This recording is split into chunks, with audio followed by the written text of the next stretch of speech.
There are many reasons people become preppers, and I don't know all the different reasons. I don't know every prepper in the world. I just can tell you my experience and what I've thought about over the last couple of years that has turned me into a prepper. I guess I'm a prepper now. I'm a small-time prepper. I'm not an expert prepper. There are many expert preppers out there who can teach you a lot, but I just thought I could maybe speak from my experience. So I put together a list of things that I've thought of and that I've read about. The first one is job loss.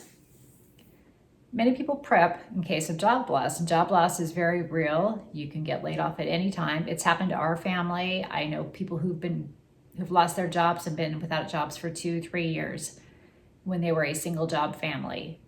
So having lots of backup food in your storage can be really helpful, because if you don't have money to pay the bills and you have a family, you're going to be hurting. So having food just sitting there, it just makes sense to do it. You can easily store a year or 2 years of food if you've got the space for it, and take care of your family.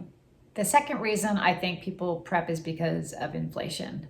Inflation is a huge reason people should prep, or that they do prep, because everything is costing more every year. I mean, I am watching the prices go up. It feels like every time I go to the store, the items are a little more expensive. And for the last several years, it's gone up exponentially. Inflation is crazy. So if you buy things yesterday rather than today, you know you're going to save some money. If you have a family member with a medical challenge or dietary restrictions, you might want to be a prepper. Or just prep for those things that they might need. This is sort of what started it for us. We have a family member who has some dietary restrictions that are fairly serious. And if we did not follow them with the correct foods, then he would basically be sick all the time. So for us, especially after COVID and having supply chain issues, it was really important to have the things in my pantry stocked way ahead of time. That just comes out of, I'm a parent. I mean, that's one of the other reasons, I think, is because people, they realize they have a responsibility and they need to take care of the people around them. So they are going to prep at least those items that they need for that particular situation. Supply chain issues. So I touched on that. Supply chain issues have been a problem that I've noticed. I mean, we've all noticed since COVID, there have been issues. I mean, you never know what is going to be missing from the store shelves.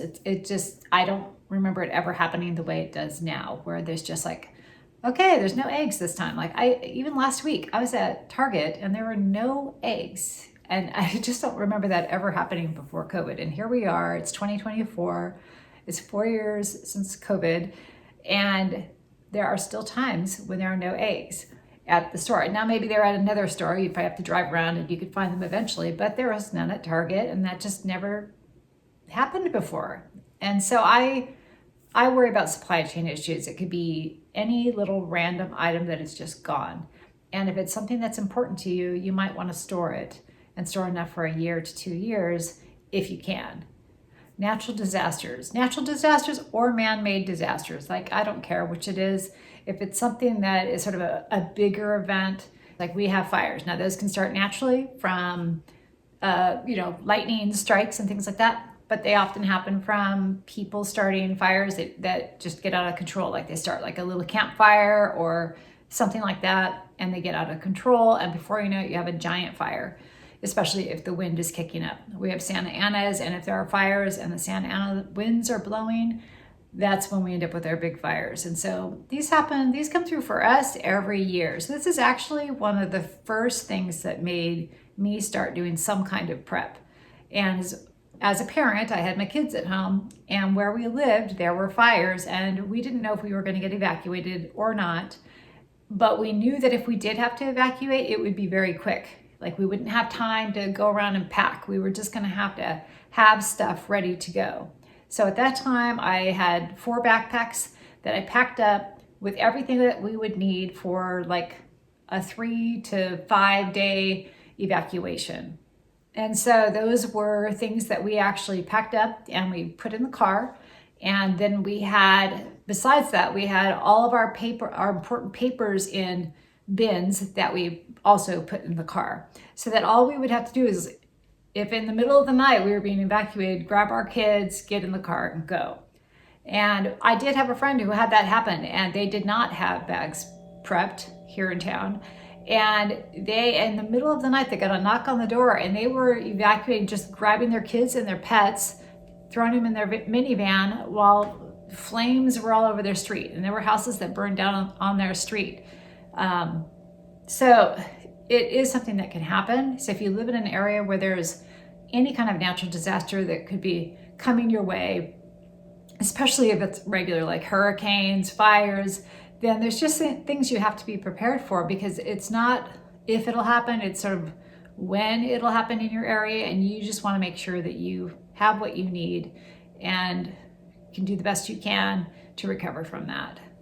Being a parent is a huge reason that I started prepping, and I think a lot of people do. That was when I was younger, I just didn't think anything could hurt me, but now that I have kids, there's just something inside of me that says, you have kids, you have to do you have to protect them, you have to provide for them, you have to make sure everything's okay. And there's just this internal thing that tells me I need to do whatever I can to watch out for my kids. And if that means I'm going to have to prep some things, then that's what that means. And I don't know if everybody feels this way, but for me, that's part of what parenting has done to me. It's made me realize that it's not just me.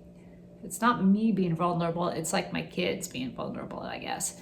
It's super important for me to do everything I can to make sure my kids are taken care of. Wars and invasions on our soil. That's another big reason people prep. And while it might feel like it's unlikely to us because it's never happened here, at least not in our lifetime, it doesn't mean it never will. And so I think that's just another reason people do it. And I think probably at some point it will happen on our soil. So the better we can be prepared for it, the better off we'll be. If there was a war or invasion on our land, then a lot of the supplies that the military would need, a lot of our supplies would go to our own military to help them in supporting the war effort. That's very common. So then you just may not have things. You may not have flour. You may not have sugar. Like things may get rationed. There may be less of things. So if you want to sort of stock up so that you're not going without the things that you need, especially if you have dietary limits or someone you love has dietary limits, then that would be a good thing to think about. If you'd like to see more content like this, please hit like and subscribe, and it lets me know that you like it, and it also helps it get to more people who might be interested in this type of content. Thank you so much. Economic instability, like a recession or something worse than a recession, like a depression-like event that lasts for many, many years, is another reason that people prep. And that's a bigger one to prep for, honestly, because if you have to have your finances in order as well as your food preps and maybe some home protection. I mean, that's a huge thing to prep for. I don't know how we would do in that one. I'd like to think we'd be okay, but it is something that could happen. It did happen. In this century, it's getting close to. It's like what that was in the late 30s, early 40s. It is something that could happen. And there are a lot of economists out there that are predicting a financial collapse right now. I mean, I know there's others that are not. If you look into it, it does seem very plausible that it could happen.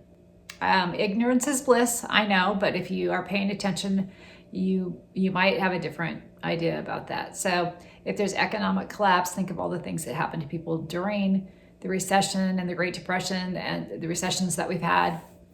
And just think, is this something that you are going to be okay if it happens? If not, then you may want to start changing things and preparing in some way for that event. Power grid failures and blackouts, brownouts. I've been in other countries where brownouts, like rolling brownouts, are a normal part of life. Like they just don't have enough electricity to keep the electricity on all the time. So that's another thing people can prepare for. And you're going to prepare in different ways. Maybe you have a solar generator or some kind of way to run things when the power is out. And if that becomes more and more common, then how much do you want to live with that? Or do you want to have a way to manage that? For us, because we live in a fire area, we had our utility companies here start turning off the electricity because there was a big fire that was caused by the utility lines a couple years ago.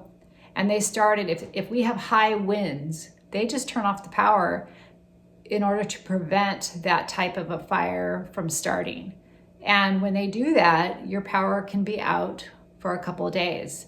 So every time they do that, say you have a year where they do that a couple times, 2-3 times, they just turn your power off for a couple of days, everything in your refrigerator or freezer is at risk.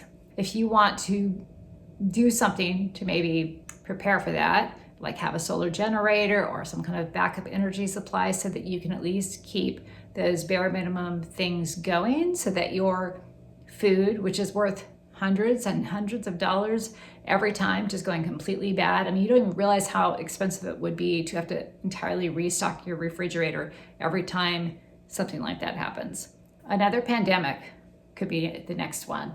Like if we had another COVID type pandemic, I really don't know if it'd go the same as it went last time, but let's just say it happened. Let's just say a pandemic that similar to that or worse than that happened. That's just, I mean, obviously we just went through that. Everybody knows what that was like.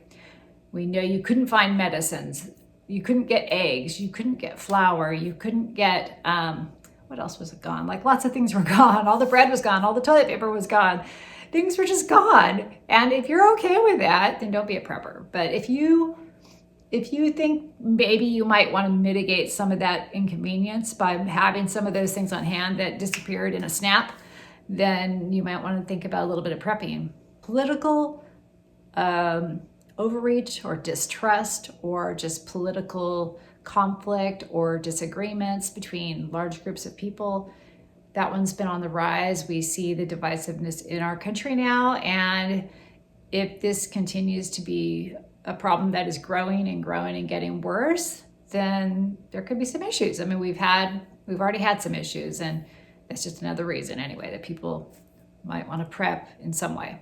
So did I mention all the reasons why we prepped? It was fires initially, my son's dietary restrictions because he would be sick if he had the wrong foods, and then COVID. Those are the three things that really took me from being someone who kind of just giggled and laughed about prepping and didn't think much about it at all to someone who actually started doing some prepping. I have a family member who does do serious prepping, and we just used to always say, okay, well, you know, if the world goes down the tubes, then we'll just show up at their house and they'll take care of us. And that's great. You can say that, but that just takes anybody's supplies that they have from, you know, say they have a year's supply and then 4 of us show up and they're, you know, that knocks their supplies down from a year to down to, I don't know, like way less, like a third of what they thought they had. So we would be basically kind of messing up their preps. So if we can have our own preps and not have to go and rely on somebody else if something like that happened, then that's great. It just, you know, and then we can possibly help our neighbors, you know, like during COVID, you know, I had a lot of toilet paper, and I was not prepping toilet paper, but I kind of got wind of it before all the toilet paper was gone, that the toilet paper was being bought up. And so I went and I got some. So I had a few months supply during COVID, and I ended up giving toilet paper out to like people in my neighborhood who couldn't get toilet paper. So, I mean, you can help people out too. So I think prepping gives people a sense of control. It gives them a little bit of peace of mind. It helps them feel a little bit more independent. If something does happen, it makes them feel a little bit more resilient if something does happen. And if it's obviously for a family member who really needs it, then it's like, you know, you just feel like better being able to take care of your family member who might be very sick if they didn't have what they needed. So those are all great reasons to prep, I think. So I don't know how every prepper in the world feels, but that's kind of how I feel. I think most people who are prepping, they just want to be resilient, and maybe some of these things apply to them. That's kind of my take on it. That's kind of how I became a prepper. I guess I would never even have called myself a prepper, but that's, I guess I guess I am a prepper now because I have stored water, I have stored emergency food, I have stored pantry items, I have stored medicine, I have those things, and I guess that makes me a prepper. So I would have never really put a label on it other than I'm just, you know, taking care of my family. So calling me a prepper is just a short way to say, it's just a short way to say I'm taking care of the people that I love. Anyway, I hope that helps you understand why people prep and maybe why you might want to prep. And if you do want to prep and you need to know where to get started, let us know down below. And I'm sure people can give you lots of advice. I'm going to do a video on storing water. That was actually not the first thing, because I did those go bags first. But when I started prepping, when I started thinking about prepping food, I was like, well, there's no reason to have food if you don't have water. So we can live without food for, I think, up to 3 weeks. We can only live without water for maybe up to 3 days. So water is the most important item to prep. So start with water, look into that. I'm going to do a video about how I started prepping water, and then start looking at food after that. And then just keep going. All right. Thanks, everybody. See you next time.